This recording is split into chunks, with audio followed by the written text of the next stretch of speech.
Ciao a tutti ragazzi, come al solito bentornati sul canale. È finalmente finita questa sessione invernale di calciomercato che a me non piace per nulla, e lo capisco che ci sia un po' di illusione da parte del tifoso juventino, però ci vuole anche un po' di onestà e bisogna ricordare ai tifosi, anche come me lo ricordo io tutti i giorni, che c'è questa spada di Damocle del fair play finanziario che incombe sulla testa dei bianconeri, e che questo mercato di fatto era un mercato senza soldi, dove la Juventus doveva anche vendere o mandare in prestito per poi poter liberare un po' di quel tetto salariale da investire in altri calciatori, e i prestiti in realtà dovevano essere prestiti gratuiti. Quindi sì, capisco che ci sia questa sensazione di delusione, però in realtà vi assicuro che persino quella famosa carta Ronaldo e il fatto che la Juventus abbia perso il ricorso a metà gennaio, quello è un qualcosa che andrà comunque a creare dei danni a lungo termine alla Juventus. Non voglio essere negativo, vediamo come va a finire, però è importante anche ricordare al tifoso che ci sono delle altre cose che magari si dimenticano e però sono fondamentali per chi va a fare il mercato. L'errore della Juventus più grande è stato quello di non iniziare subito, come ha fatto il Milan dal 2 di gennaio, anzi chiaramente a novembre o a dicembre, a lavorare su alcune di queste tracce per poi trovarsi pronta, e soprattutto di aspettare, come ho ripetuto, fino a gennaio per avere un direttore sportivo. Credo che questo sia stato una vergogna, un errore bello grosso da parte della Juventus. Aggiungo anche che, come avete visto, non esistono in Serie A partite scontate, perché la Roma va a perdere contro l'Udinese oggi, l'Udinese ci fa un regalo non da poco, forse visto che siamo entrambi bianconeri c'era quello in testa, chiaramente scherzo, però ritorniamo a essere soli al quarto posto, che è un qualcosa di importantissimo e non da sottovalutare. Il risultato del Como contro l'Atalanta, anche quello ci agevola, perché andiamo a guadagnare anche un paio di punti sulla squadra del Lago di Como, e ci ritroviamo in una situazione ideale, perché siamo a solo un punto dal Napoli, siamo vicini anche al Milan, aspettando di vedere quale sarà il risultato della partita contro il Bologna. Quindi, come al solito, voglio ricordare che secondo me l'acquisto migliore è stato quello di Luciano Spalletti, che ha dimostrato non solo di saper gestire un gruppo e una squadra, perché avete sentito le parole di McKennie, ma anche di poter fare, non voglio dire miracoli, ma cose che fino a un paio di mesi fa erano insperate, con la rosa attuale, che non è molto diversa da quella che era l'anno scorso, a parte chiaramente gli innesti di David e Openda, però insomma mi sembra che l'unico che stia veramente giocando è poi l'attaccante canadese. Comunque ragazzi, prima di cominciare vi invito ad iscrivervi al canale. Vi ricordo che è completamente gratuito, ma soprattutto lasciate un mi piace e commentate per aiutare il mio canale ad arrivare al più numero di juventini possibili, e poi io sono veramente curioso di confrontarmi con voi anche per avere uno scambio di opinioni. Allora, ripeto, è normale che ci sia della delusione per quanto riguarda il mercato della Juventus. Si sono fatti tanti nomi, i nomi da quelli più esotici, chiaramente di Mauro Icardi, a quelli più, diciamo, chi ci aspettava di più, come quello di Kolo Muani, che è stata questa telenovela estiva che è durata tantissimo e poi anche invernale, però alla fine il bollettino dice che i due calciatori arrivati alla Juventus sono Jeremy Boga, di cui non ci si aspettava chiaramente l'arrivo, e Holm, che forse è un calciatore che stiamo un po' sottovalutando e che potrebbe essere molto utile alla causa juventina. Ripeto, da tifoso mi sembra normale, mi sembra giusto, mi sembra logico aspettarsi da una squadra che è ritornata in lotta almeno per la seconda, terza posizione come la Juventus, di poter forse o dover dare un qualcosa di più a un allenatore come Spalletti, soprattutto se il tecnico in più di una volta ti fa sapere che c'è un profilo che per lui è fondamentale, e che è quello dell'attaccante di peso là davanti, che possa risolvere alcune partite nelle quali ci si trova in difficoltà, in cui magari si crea ma non si riesce a segnare, e quindi un calcio d'angolo, una punizione può diventare quella che poi ti dà l'opportunità di portare a casa i 3 punti. Io capisco perfettamente che la Juventus si sia mossa in ritardo, credo che quello sia l'errore più grosso, cioè il ritardo dal punto di vista di avere un direttore sportivo, che mi sembra che in una società come la Juventus sia una cosa basilare, ma anche di non aver fin dall'inizio, e mi sembra anche un po' in stile Comolli a questo punto, visto che abbiamo visto la stessa situazione poi nel mercato estivo, dove andiamo a prendere Openda e Zagrov l'ultimo giorno di mercato, mi sembra che Comolli sia un po' reattivo invece che essere proattivo, cioè di organizzarsi prima e di avere le idee molto chiare. Poi c'è anche da dire il fatto che Kolo Muani non arrivi alla Juventus, mi sembra una cosa normale, nel senso, da parte del Tottenham non c'è nulla di sbagliato. Il Tottenham ha fatto un accordo in estate con il Paris Saint-Germain, il Tottenham soprattutto in Coppa dei Campioni è tra le prime 8, quindi sta facendo bene, non ha trovato poi un sostituto e mi sembra normale che voglia comunque non privarsi di un calciatore che nelle ultime giornate ha comunque segnato e ha dimostrato di essere apprezzato anche dal suo allenatore. Credo che bisogna però veramente fare un po'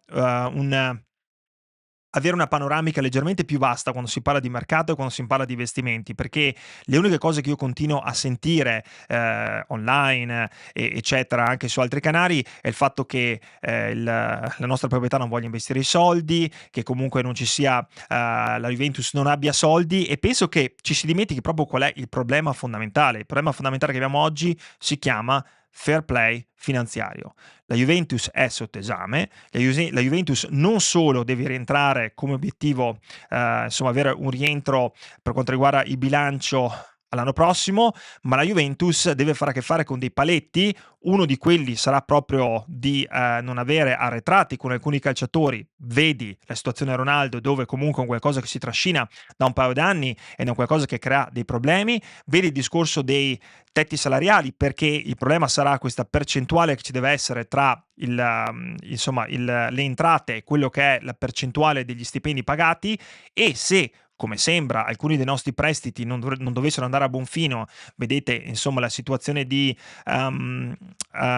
Douglas Luiz appena approdato all'Aston Villa durante queste finestre di mercato. Vedete anche cosa può succedere con la situazione di Nico Gonzalez, che non è ancora sicuro di essere riscattato poi dal Real Madrid. Se aggiungiamo poi anche la situazione Openda, che diventerà un riscatto praticamente obbligatorio, perché se la Juventus si qualifica tra le prime 10, cosa che sembra abbastanza scontata in questo momento, è praticamente un riscatto obbligato. Tutti questi soldi, se andate a sommarli, fanno una cifra non da poco. Quindi ci sono delle situazioni dove la Juventus rischia parecchio in estate con qualcosa di semplice, come potrebbe essere una multa, qualcosa che potrebbe essere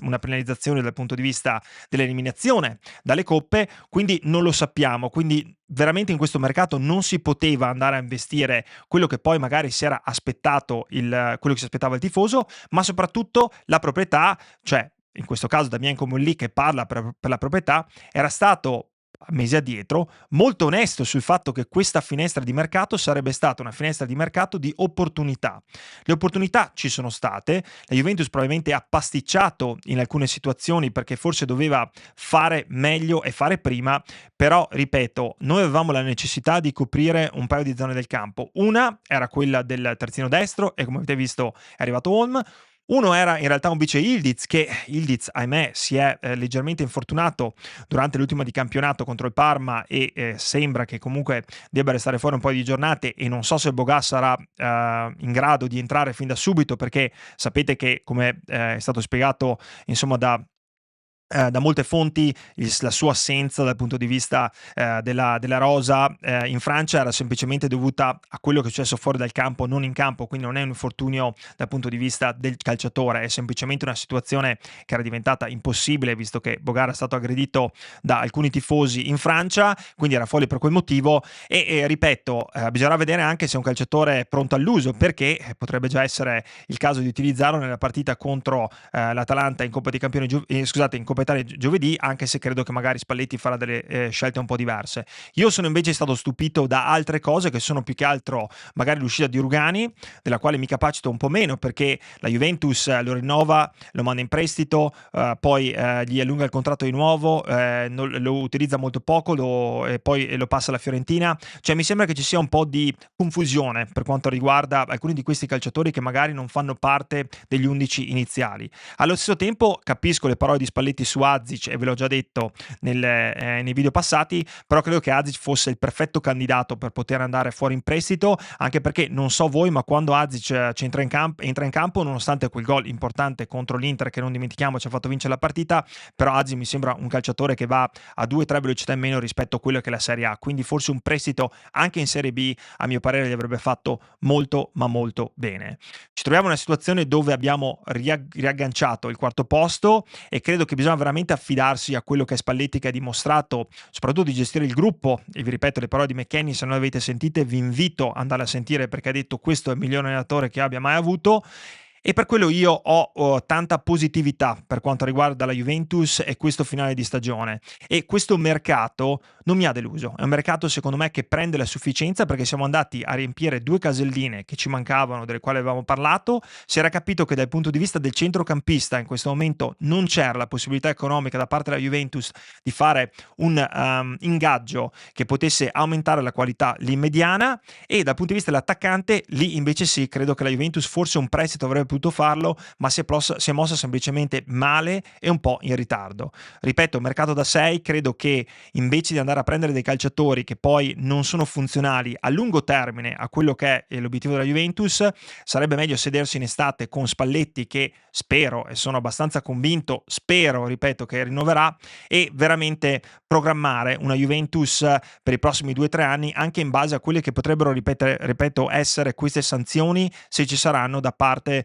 della UEFA per quello che riguarda il fair play finanziario. Io vorrei sapere da voi un'opinione su questo calciomercato, se siete delusi o se invece pensate che la Juventus forse abbia fatto bene così, invece di aggiungere altra zavorra, forse è meglio aspettare anche fine anno, dove ci saranno dei contratti in scadenza, e anche vedendo cosa succederà poi con Dusan Vlahovic, perché ad oggi si parla di marzo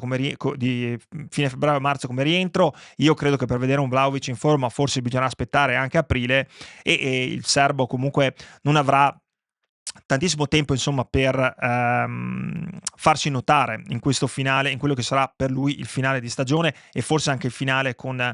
questa esperienza con la Juventus, anche perché io credo personalmente, concludo qua, che l'esperienza tra Vlahovic e la Juve sia finita, perché se rimanesse andrebbe comunque a creare una situazione, secondo me, di difficoltà, perché se rinnovasse il tifoso e l'ambiente sarebbe subito lì a puntare il dito al primo errore, e quindi quando si arriva in questa situazione forse è meglio separarsi e che ognuno poi prenda la propria strada. Vi ripeto, datemi una vostra opinione su quello che è stato questo calciomercato. Io come voto do 6, aspetto le vostre opinioni e ci sentiamo in questi giorni, anche perché giovedì si torna a campo contro l'Atalanta. Un abbraccio, sempre forza Juve, ciao!